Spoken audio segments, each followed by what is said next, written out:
خصاله صلوا عليه وآله محمد हरगिज़ ने गुफ्ता तन्हा गुफ्ता जिब्राईल محمد हरगिज़ ने गुफ्ता तन्हा गुफ्ता जिब्राईल जिब्राईल हरगिज़ ने गुफ्ता तन्हा गुफ्ता इस्तग़ीथ बलगल उला बिकमालिही كشف الدجى بجماله حسنة جميع خصاله صلوا عليه وآله الحمد لله ثم الحمد لله تعالى উপস্থিত মুআজ্জাজ হাজিরিন মুহতারাম সামিঈন সর্বপ্রথম রব্বুল আলামিনের দরবারে শুকরিয়া জ্ঞাপন করছি যে মহান আল্লাহ পাক রব্বুল আলামিন আপনাকে আমাকে সকলকে দুনিয়ার সমস্ত ব্যক্তিগত কাজ থেকে ফারাগত দান করে এই এক জান্নাতের বাগানের মধ্যে এসে উপস্থিত হয়ে তার পাশাপাশি দিনে কিছু কথাবার্তা বলার এবং শুনবার মতো তৌফিক দান করতেছেন এজন্য রব্বুল আলামিনের দরবারে শুকরিয়া আদায় করি সকলে বলি আলহামদুলিল্লাহ আরো লক্ষ কোটি শুকরিয়া যে মহান আল্লাহ পাক রব্বুল আলামিন আপনাকে আমাকে সকলকে হায়াতের জিন্দেগির পাশাপাশি সুস্থতা রেখে আল্লাহ পাক রব্বুল আলামিন জান্নাতের বাগানে আসার সুযোগ করে দিলেন যে আল্লাহ আপনার জবান দিলেন সেই রবের দেওয়া জবান খুলে কণ্ঠ খুলে রবের মহব্বতে আবার একবার উচ্চ আওয়াজে শুকরিয়া আদায় করছি সকলে বলি আলহামদুলিল্লাহ লক্ষ কোটি দরুদ ও সালাম প্রেরণ করি মুক্তির মানবতার দূত যিনি আধার জামানায় এসে ইসলাম নামক আলোর মশাল দিয়ে পুরো পৃথিবীটাকে আলোকিত করেছেন যে রাসূল কোনো বিনিময় ছাড়া আল্লাহ পাকের দ্বীনকে উচ্চ করার জন্য বা এই দ্বীনকে সারা বিশ্বে প্রচার করার জন্য দ্বীনের দাওয়াত দেওয়ার জন্য নিজে অনেক অপমান নির্যাতন সয়েছেন আপনি আমি বিনা চাওয়াতে এরকম রাসূলের উম্মত হয়ে আসতে পারলাম এই জন্য রাসূলের শানে ছোট্ট একটু দরুদ পাঠ করি সকলে পড়ি সাল্লাল্লাহু আলাইহি ওয়াসাল্লাম সম্মানিত হাজিরিন আমি আপনাদের সামনে মহান গ্রন্থ আল কোরআন থেকে একখানা আয়াতে কারিমা পাঠ করেছি রাসূলের লক্ষ কোটি হাদিস থেকে বাছাইকৃত একখানা হাদিস পাঠ করেছি ইনশাআল্লাহ আমি সামান্য কিছু কোরআনের আয়াতের উপরে এবং রাসূলের হাদিসের উপরে আলোকপাত করার প্রয়াস চালাবো ওয়া মা তাওফীকি ইল্লা বিল্লাহ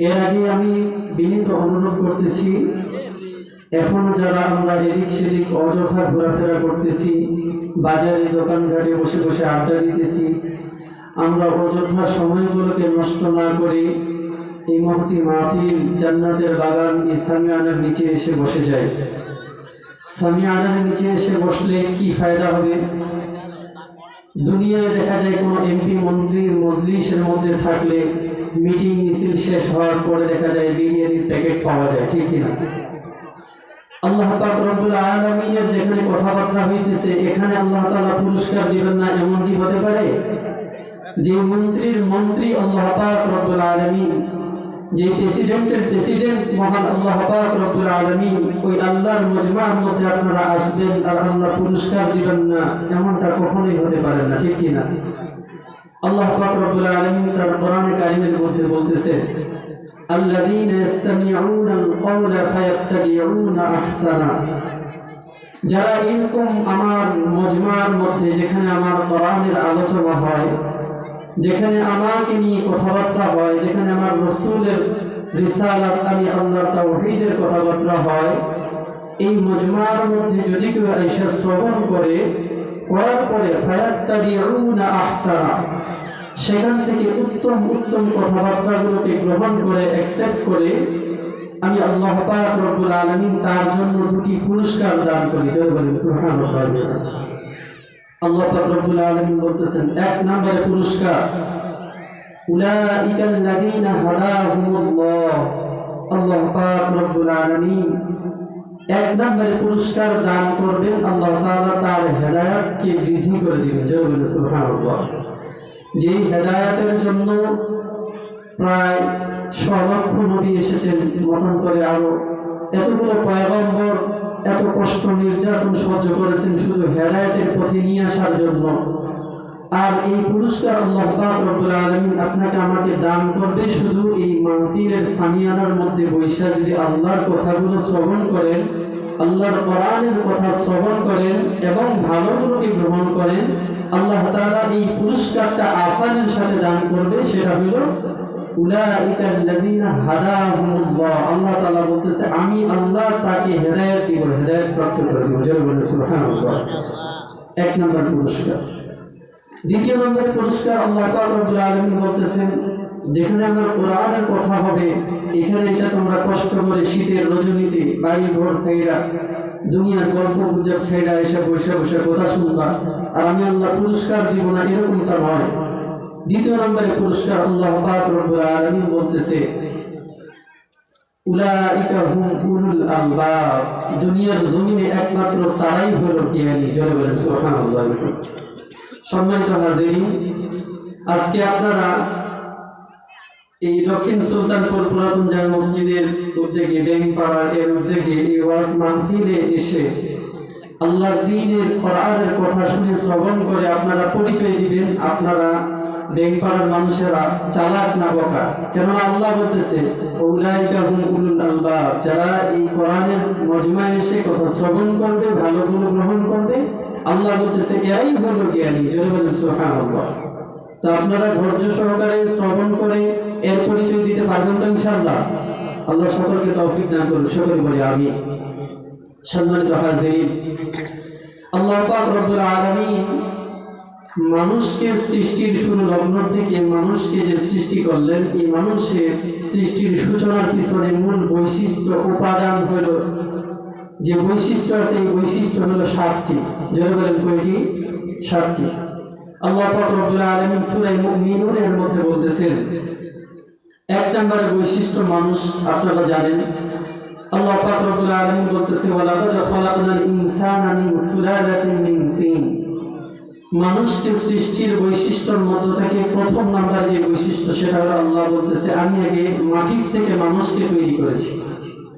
দ্বিতীয় নম্বরে মানুষকে সৃষ্টির বৈশিষ্ট্য হলো আল্লাহ পাক রব্বুল আলামিন এর পরের আয়াতে বলতেছেন সুম্মা জাআলনাহু নুতফা। আল্লাহ পাক রব্বুল আলামিন এই মাটির থেকে বানানোর পরে আপনাকে আমাকে আল্লাহ তাআলা নুতফা আই তথা বীর্য, এই বীর্যের মধ্যে আপনাকে আমাকে আল্লাহ তাআলা নিয়ে আসতে। এরপরে তৃতীয় নম্বরে আল্লাহ পাক রব্বুল আলামিন বলতেছেন সুম্মা খালাকনান নুতফা। আপনাকে আমাকে এই এক ফোঁটা বীর্য নাপাক পানি মায়ের গর্ভের মধ্যে দিয়ে এই বীর্যটাকে আল্লাহ পাক রব্বুল আলামিন সর্বপ্রথম বীর্যটা যাওয়ার পরে সেটা আগে সর্বপ্রথম মিন আলাকা। আল্লাহ পাক রব্বুল আলামিন বলতেছেন এই আলাকাটা তথা একটা জমাট রক্ত তৈরি হয়। মানুষ সৃষ্টির বৈশিষ্ট্যের 3 নাম্বার স্টেপ বললাম। 1 নম্বরে মানুষ মাটির থেকে সর্বপ্রথম, এরপরে নুতফা তথা বীর্য থেকে, এরপরে তৃতীয় নম্বরে বীর্য থেকে 40 দিন পরে আল্লাহ পাক রব্বুল আলামিন ধারাবাহিকভাবে সেটাকে একটি জমাট রক্তে পরিণত করে। 4 নম্বরে আল্লাহ পাক রব্বুল আলামিন বলতেছেন মুযগা। 4 নম্বরে বৈশিষ্ট্য হলো এই জমাট রক্তটা থেকে একটা গোশতের টুকরায় পরিণত করে মানুষকে মায়ের রেহিমের মধ্যে। এভাবে আল্লাহ পাক রব্বুল আলামিন ধারাবাহিকভাবে মানুষের সৃষ্টির বৈশিষ্ট্য 7টি উপাদান দিয়ে সৃষ্টি করেছেন। সূরা আবাসার মধ্যে আল্লাহ পাক রব্বুল আলামিন এই মানুষকে আবার 7 ধরনের খাদ্য দিয়ে মানুষকে জীবন নির্বাহ করার জন্য দিয়েছেন। সেখানে আল্লাহ পাক রব্বুল আলামিন মানুষকে 7 স্তরে সৃষ্টি করেছেন। এভাবে আবার 7টি খাদ্যের তালিকা তৈরি করে দিয়েছেন সূরা আবাসার মধ্যে। এরপরে আল্লাহ পাক রব্বুল আলামিন বলতেছে মানুষ মারা যাওয়ার পরে আমি মানুষের জন্য 2টা দিক রাখছি, একটা হলো ফারিকুন ফিল জান্নাহ আর একটা হলো ফারিকুন ফিস সাঈর। কিছু মানুষ যাবে জান্নাতে, কিছু মানুষ যাবে জাহান্নামে। আল্লাহ পাক রব্বুল আলামিন এটাই বলতেছেন যে আমি 7টা জাহান্নামকেও পক্ষান্তরে প্রস্তুত করে রেখেছি। সম্মানিত হাজিরিন, আপনি আমি আল্লাহ পাকের যদি এই সমস্ত কাজগুলো করতে পারি, যে সমস্ত কাজগুলোতে আল্লাহ পাক রব্বুল আলামিন আদেশ করেছেন, তাহলে আল্লাহ পাক রব্বুল আলামিন আপনাকে আমাকে জান্নাতে দিবেন। পক্ষান্তরে যে সমস্ত আদেশ নিষেধ আল্লাহ যদি না মানতে পারি, আপনার আমার জন্য পরকালের ঠিকানা হবে চিরস্থায়ী জাহান্নাম। জোরে বলেন নাউযুবিল্লাহ। এর মধ্য থেকে জান্নাত পাওয়ার একটি মূল কারণ বা মূল ইবাদত যেটা আল্লাহ পাক রব্বুল আলামিন রাসূলকে আদেশ করে বলেন ওয়া'মুর আহলাকা বিস-সালাত। এখানে আমরের সিগা ব্যবহার করে আল্লাহ পাক রব্বুল আলামিন বলতেছেন, হে নবী, আপনি নিজেই তো পড়বেন, আপনার পরিবার পরিজনকে আপনি নামাজের আদেশ দেন এবং এই উপরে অটল রাখেন। এরপরে কি হবে? নামাজ পড়লে আপনার আবার ফায়দা কি? আল্লাহ রাসূল সাল্লাল্লাহু আলাইহি ওয়াসাল্লাম হাদিসের মধ্যে বলেন, কেউ যদি নামাজ পড়লে আল্লাহ পাক রব্বুল আলামিন তাকে 5টি পুরস্কার দান করেন। জোরে বলেন সুবহানাল্লাহ। এক নম্বরের পুরস্কার আল্লাহ পাক রব্বুল আলামিন এই আয়াতের পরের অংশে বলতেছেন, লা নাসআলুকা রিজকা। হে নবী, আমি আপনার বা হে আমার বান্দারা, আমি তোমাদের কাছে আমি রিজিক মাওলা তালাশ করব না, আমি রিজিক চাবো না, বরং নাহনু নারযুকুকা, আমি আল্লাহ তোমাদের রিজিক দিব। জোরে বলেন সুবহানাল্লাহ। 5 ওয়াক্ত নামাজ কেউ যদি মৃত্যুর আগ পর্যন্ত আঁকড়ে ধরতে পারে, আল্লাহ পাক রব্বুল আলামিন কয়টা পুরস্কার দিবেন বলেন? 5টা পুরস্কার দিবেন। দুনিয়ার জিন্দেগিটা সংকীর্ণ হওয়ার কারণে আল্লাহ পাক রব্বুল আলামিন দুনিয়ার জিন্দেগিতে একটা পুরস্কার দান করবেন, সেটা হলো আপনার আমার রিজিকের অভাব আল্লাহ তাআলা দূর করে দিবেন। সুবহানাল্লাহ।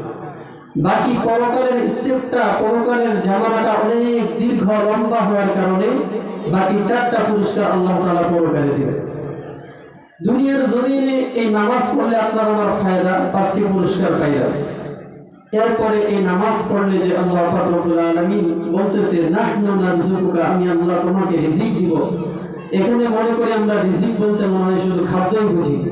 আল্লাহ পাক রব্বুল আলামিন এই রিজিক বলতে শুধু খাদ্যকে মাকসাদ নেন নাই। ওলামায়ে কেরামগণ বলেন, তাফসীর জালালাইন বিভিন্ন তাফসীরের মধ্যে বলেন, এই নাহনু নারযুকুকার মধ্যে, রিজিকের মধ্যে আল্লাহ পাক রব্বুল আলামিন আরো 5টি বিশেষ গুণ, আরো 5টি বিশেষ পুরস্কার লুকায়িত রাখছেন। জয় বলে সুবহানাল্লাহ। সম্মানিত হাজিরিন, এই নামাজ পড়লে একটা দুনিয়ার জমিনে সর্বপ্রথম যে পুরস্কার, সেটা হলো রিজিকের অভাব দূর করে দিবেন। এই মধ্য থেকে আপনি যতই বড় বিপদে পড়েন না কেন, আল্লাহ আপনাকে বিপদ থেকে উদ্ধার করবেন। জয় বলেন সুবহানাল্লাহ। এই ধারাবাহিকতায় যদি কোন একজন আল্লাহর ওলি বাজারের মধ্যে বাজার করার পরে গভীর রজনীতে বাজার শেষ করে, দোকান ব্যবসা করে, ব্যবসা শেষ করে যখন বন জঙ্গল এলাকা পাড়ি দিয়ে নিজের বাসার দিকে রওনা দেওয়ার পরে রাস্তার প্রতিমধ্যে কিছু বনদস্যু যারা জঙ্গলি মানুষ, তারা আক্রমণ করে তার কাছ থেকে সমস্ত কিছু ছিনিয়ে নেওয়ার জন্য এই আল্লাহর ওলি চিন্তা করলেন যে আমার সবকিছু যাবে, প্রাণটা তো থাকবে, সবকিছু আমি দিব, তার শুরুতে আমাকে একটু সুযোগ দেওয়া হোক, আমি 2 রাকাত সালাত কায়েম করি, নামাজ পড়ে নেব। নামাজ পড়ে নেওয়ার পরে বনদস্যুদের কাছে এই সময়টুকু চাইল, তারা এতটুকু সময় দিলেন। দেওয়ার পরে সে আল্লাহর নামাজের জন্য 2 রাকাত নামাজের জন্য দাঁড়িয়ে গেলেন। যাওয়ার পরে নামাজ শুরু করে দিলেন। এরপরে আল্লাহর উপরে তাওয়াক্কুল রেখে, কেননা আল্লাহ ওয়াদা করেছেন যদি কেউ নামাজ পড়ে, আল্লাহ পাক রব্বুল আলামিন রিজিকের মধ্য থেকে একটা এটাও বৈশিষ্ট্য, আল্লাহ তাআলা তার দুনিয়ার সমস্ত বিপদ আপদগুলো দূর করে দিবেন। জোরে বলেন সুবহানাল্লাহ। এই আত্মবিশ্বাস নিয়ে আল্লাহর ওলি নামাজে দাঁড়ায় গেছে। যাওয়ার পরে নামাজ পড়তেছে, পড়ার পরে নামাজ পড়তে পড়তে সে 20 নাম্বার পারার 1 নাম্বার পৃষ্ঠা আইলাহুম মাআল্লাহ, এই আয়াত 5বার আছে, বারবার তেলাওয়াত করতেছে। করতে করতে আল্লাহ পাক রব্বুল আলামিন ওয়াদা যে করেছেন, এই ওয়াদা অনুযায়ী আল্লাহ তাআলা আসমান থেকে ফেরেশতা অবতীর্ণ করে এই বনদস্যুদেরকে তাড়াইয়া দিয়ে, হত্যা করে দিয়ে এই আল্লাহর ওলিকে নামাজের মাধ্যমে মুক্তি দান করছেন। জয় বলেন সুবহানাল্লাহ। আমাদের মেহমানরা উপস্থিত হয়ে গেছেন, আমি আলোচনা দীর্ঘায়িত করব না, সামান্য একটু সামনের দিকে অগ্রসর হয়ে আমি শেষ করবো ইনশাআল্লাহ। আপনাদের সামনে আমি যেটা বলতেছিলাম, আল্লাহ পাক রব্বুল আলামিন বললেন নামাজের জন্য রাসূলকে আদেশ দিয়েছেন, তার পাশাপাশি আহলাকা পরিবার পরিজনকে নামাজের জন্য তাগিদ দিলেন।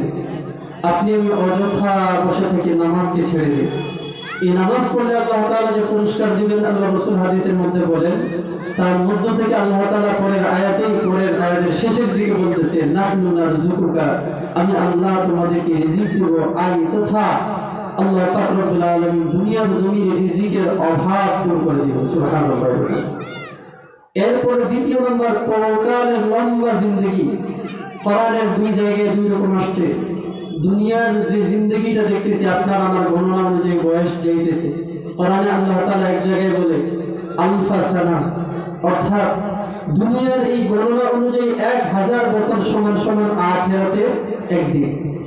আবার সূরা মাইদার অন্য আয়াতে আল্লাহ তাআলা বলতেছে 50 আলফা সানা, দুনিয়ার 50,000 বছরকে একত্রিত করলে আখিরাতের একদিন হবে। আল্লাহু আকবার। সম্মানিত হাজিরিন, আখিরাতের জিন্দেগিটা লম্বা হওয়ার কারণে আল্লাহ পাক রব্বুল আলামিন আল্লাহ রাসূলকে দিয়ে জানিয়ে দিয়ে পরকালের জন্য আরো 4টি পুরস্কার বরাদ্দ রাখলেন। জোরে বলেন সুবহানাল্লাহ। আল্লাহ পাক রব্বুল আলামিন লম্বা জিন্দেগির জন্য, লম্বা সময় যেহেতু এই জন্য লম্বা 4টি পুরস্কার রেখে দিলেন। তার মধ্য থেকে একটি পুরস্কার সর্বপ্রথম ঘাঁটি আল্লাহ পাক রব্বুল আলামিন কবরের আযাবকে দূরে সরায় দিলেন। জোরে বলুন সুবহানাল্লাহ। কবরের আযাব দূরে সরাবেন। কবরের আযাবটা কি রকম জিনিস? কবরের আযাব নিয়ে আলোচনা করতেছিলেন, আমি হযরতের কওল নকল করতেছি। আপনারা অনেকেই চিনেন মুফতি আব্দুল বাসিত খান হুজুর হাফিজাহুল্লাহ তাআলা। তিনি এক মজমার মধ্যে তিনি আমাদেরকে এই ঘটনা শোনান। তিনি বলতেছিলেন যে কবরের আযাব সম্পর্কে পাকিস্তান থেকে একটা জামাত আসছিল, তাবলীগের জামাত, আপনাদের মহল্লায় যেমন আসে এরকম জামাত আসছিল। আসার পরে এখানে বড় বড় ওলামা একরামগণ কথা বলতেছেন দিনের। এই ফাঁকে একজন ওই তাবলীগের জামাতের সাথে একজন দাঁড়া হয়ে বলতেছে যে হুজুর, আপনারা কবরের আযাব সম্পর্কে আলোচনা করতেছেন, আপনারা নিজের স্বচক্ষে কোনোদিন কবরের আযাব দেখছেননি? তো হযরত তা বললেন যে না, আমরা তো এরকম নিজের চোখে স্বচক্ষে কবরের আযাব দেখি নাই, কবরের কোনো ভয়াবহতা অবস্থাও দেখি নাই। তো এই তাবলীগের সাথে তিনি বলতেছেন হুজুর, আমি একটা স্বচক্ষে কবরের আযাবের একটা সামান্য দৃষ্টান্ত দেখেছি, আপনি যদি অনুমতি দেন আমি আপনাদের সামনে এই ভরা মজমুআর মধ্যে আমি আলোচনা করব। তো হযরত বললেন যে আমি তো কোরআন হাদিস থেকে জাস্ট পড়ছি, রাসূলের থেকে শুনছি, আর তুমি স্বচক্ষে যেহেতু একটু নমুনা দেখছো, অবশ্যই তুমি হকদার, তুমি বলার জন্য।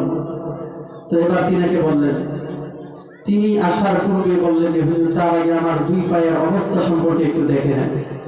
2 পায়ের মধ্যে চামড়ার বেল্ট লাগানো ছিল। বেল্টটা একটু হালকা করে খোলার পরে সবাই মসজিদ ভরা মানুষ, মুহূর্তের মধ্যে পুরো মসজিদটা দুর্গন্ধে ছড়ায় গেল। জোরে বলে নাউযুবিল্লাহ।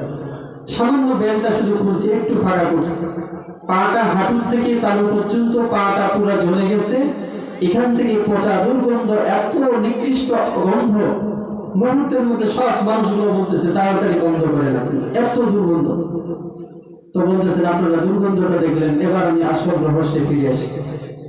তিনি বললেন হুজুর, আপনারা তো কোরআন হাদিস থেকে সারা জীবন কবরের আলোচনা করেন, কবরের আযাব সম্পর্কে আলোচনা করেন, হুজুর স্বচক্ষে আপনারা কোনোদিন কবরের আযাব দেখেন নাই।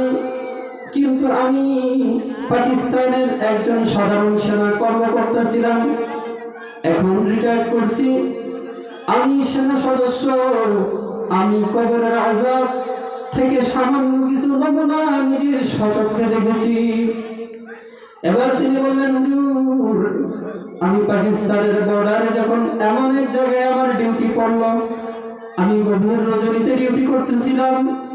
ডিউটি করতে করতে হঠাৎ করে আমার ডিউটির সামনে দেখা যায় একটা বিশাল বড় কবরস্থান।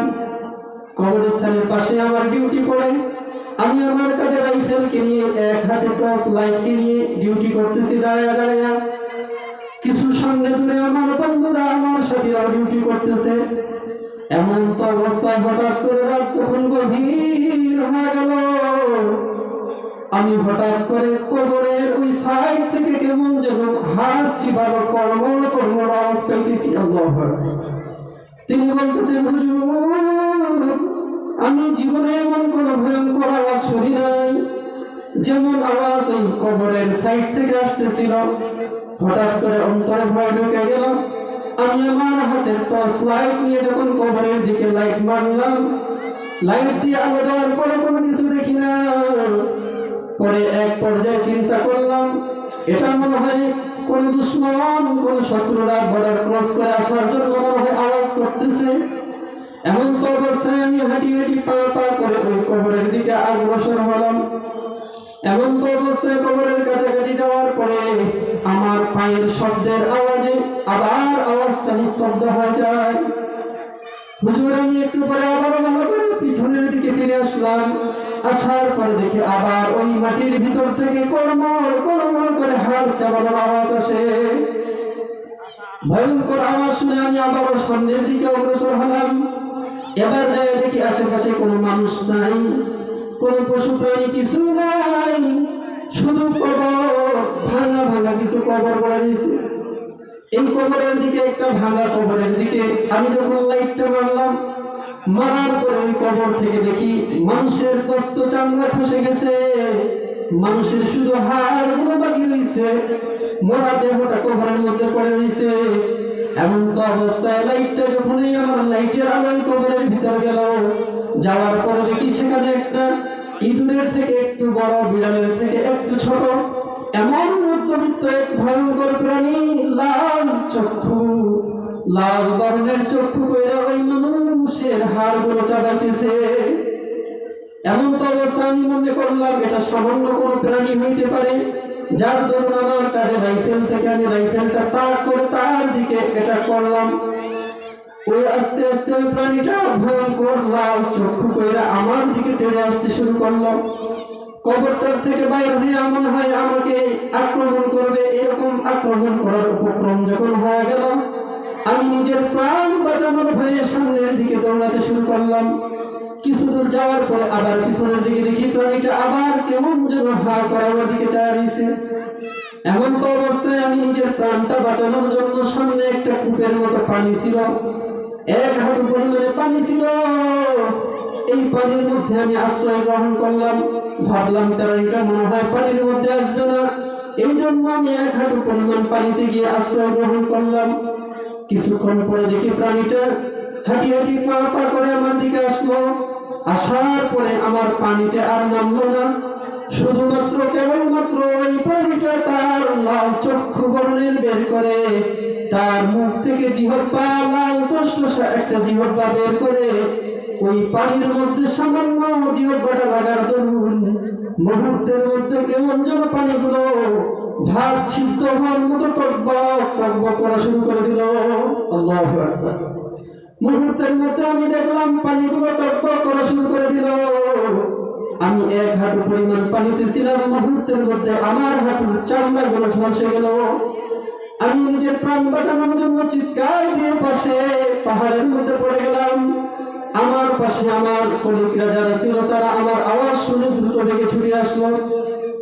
আসার পরে সবাই দেখে কিছুই নেই, শুধু গরম পানি পড়ে রয়েছে। আমি বেহুশ হয়ে যাওয়ার পরে আমাকে পরে নিয়ে আসে। এরপর থেকে সরকারিভাবে ট্রিটমেন্ট করানো হয়। আমার দুই পায়ের যে চামড়াগুলো ঝলসে গেছে, দুই পায়ের যে চামড়াগুলো ঝরে গেছে, সরকারি মাধ্যমে, মন্ত্রণালয় অফিসের মাধ্যমে, ইউএস এর মতো বড় বড় জায়গায় বড় বড় ডক্টর দিয়ে ট্রিটমেন্ট করাইছি, তারাও ব্যর্থ হয়েছে যে এই চামড়াগুলো কোন এমন আগুনে পুড়ছে যা আপনি মারা যাবেন কিন্তু আপনার চামড়া নতুন করে আর গজাবে না। আল্লাহু আকবার। চিন্তা করছেন? কবরের সামান্য একটা দৃষ্টান্ত, এটা আল্লাহ নমুনা রেখেছেন। আল্লাহর নিদর্শনের মধ্য থেকে একটা নিদর্শন দেখাইছে, একটু সামান্য ছোট্ট একটা প্রাণী শুধু জিহ্বাটা পানির মধ্যে ফেলাইছে। স্বয়ং পাকিস্তানের একজন ওলামা ইকরামের বক্তব্য, সামান্য জিহ্বাটা ফেলানোর কারণে দুই হাঁটু ঝলসে গেছে। নাসার মতো বড় বড় ডাক্তার বৈজ্ঞানিকরা তারা গবেষণা করে তারা বলে যে এটা কোন এমন আগুনে পুড়ছেন, কোন অ্যাসিড দিয়ে পুড়ছেন যে আপনার চামড়া পুনরায় গজানো সম্ভব নয়। আল্লাহু আকবার। বলতেছে যে এই ধরুন আমাকে চামড়ার বেল্ট দিয়েছে তারা, এই বেল্ট যদি আমি আমার দুই পায়ে না বেঁধে রাখি, আমার এই চামড়ার দুর্গন্ধে, এই পচা চামড়ার দুর্গন্ধে মানুষ মারা যেতে পারে। আল্লাহু আকবার। চিন্তা করছেন? তাহলে আল্লাহ রাসূল সাল্লাল্লাহু আলাইহি ওয়াসাল্লাম বলেন, 5 ওয়াক্ত নামাজ তুমি যদি মৃত্যুর আগ পর্যন্ত আঁকড়ে ধরতে পারো, আল্লাহ পাক রব্বুল আলামিন তোমাকে বড় বড় 5টি পুরস্কার দান করবেন। এক নম্বর পুরস্কার কি ছিল বলেন?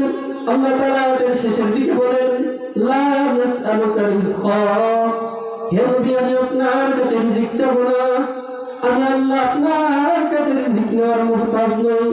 যদিও আয়াতের মুস্তাক রাসূল কিয়ামত পর্যন্ত আল্লাহর যত বান্দা আসবে সকলের জন্য এই আয়াত থেকে শিক্ষা গ্রহণ করেন। আল্লাহ তাআলা বলতেছে আমি আল্লাহ তোমাদের কাছে রিজিক চাবো না, নাহনু নারযুকুকা, বরং আমি আল্লাহ তোমাদেরকে রিজিক দান করব। সুবহানাল্লাহ। দ্বিতীয় নম্বরে পুরস্কার, যদি 5 ওয়াক্ত নামাজ আপনি মৃত্যুর আগ পর্যন্ত ধরে রাখতে পারেন।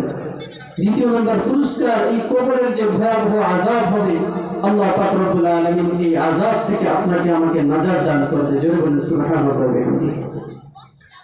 3 নম্বরের পুরস্কার, আল্লাহ পাক রব্বুল আলামিন আপনাকে আমাকে যে পুরস্কার দান করবেন সেটা হলো ময়দানে মাহশারে আল্লাহ পাক রব্বুল আলামিন আপনি আমি যে আমল করব এই আমল নামাটা আপনার আমার ডান হাতে দান করবেন। জোরে বলেন সুবহানাল্লাহ। আল্লাহ পাক রব্বুল আলামিন সেদিন সূরা কাহফের মধ্যে আল্লাহ তাআলা বলেন, ইয়া লাইতানি মালি হাযাল কিতাব, সেদিন মানুষেরা তার আমলনামা নিজ নিজ ভাষায় তাদের হাতের মধ্যে দেওয়া হবে। আপনি আমি কি কর্ম করছি, কোন কাজ করছি, আপনার আমলনামা আপনার আমার হাতে ধরায়া দিবে।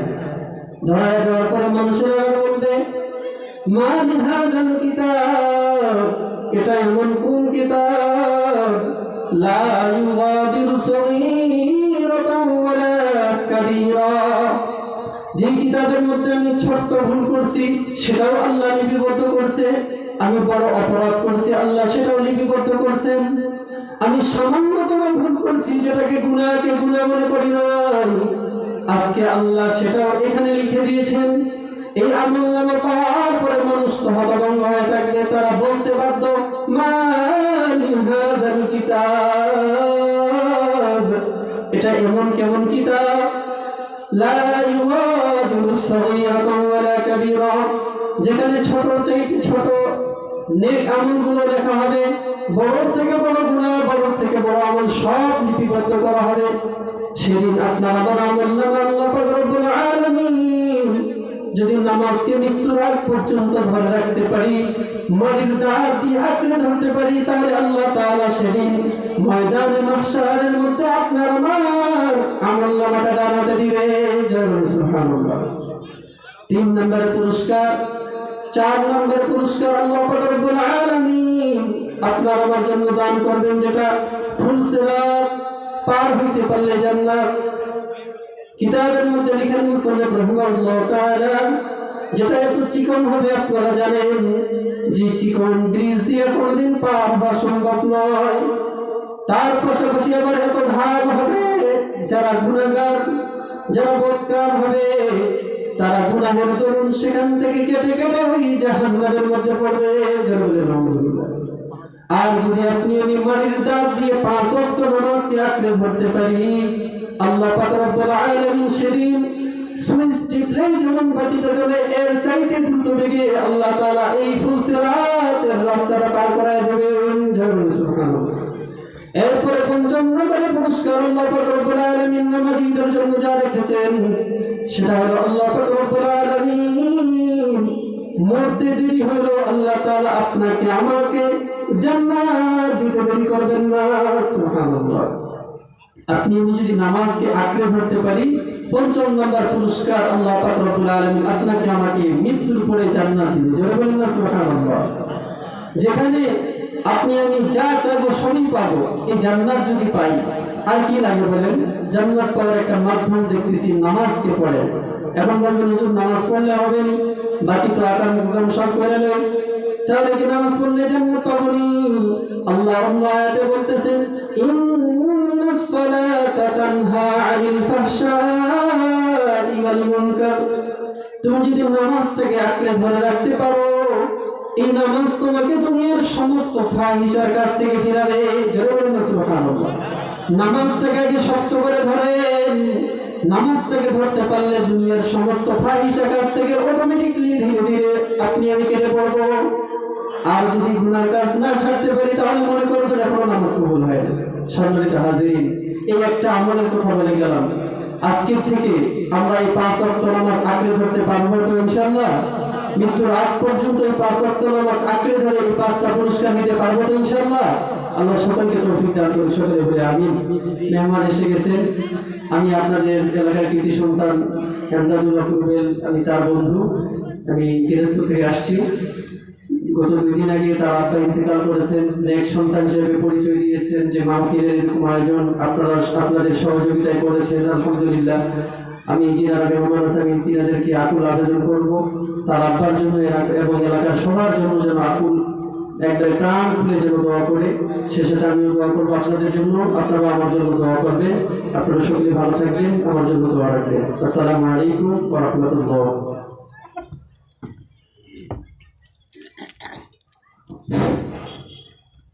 মাশাআল্লাহ, আলহামদুলিল্লাহ।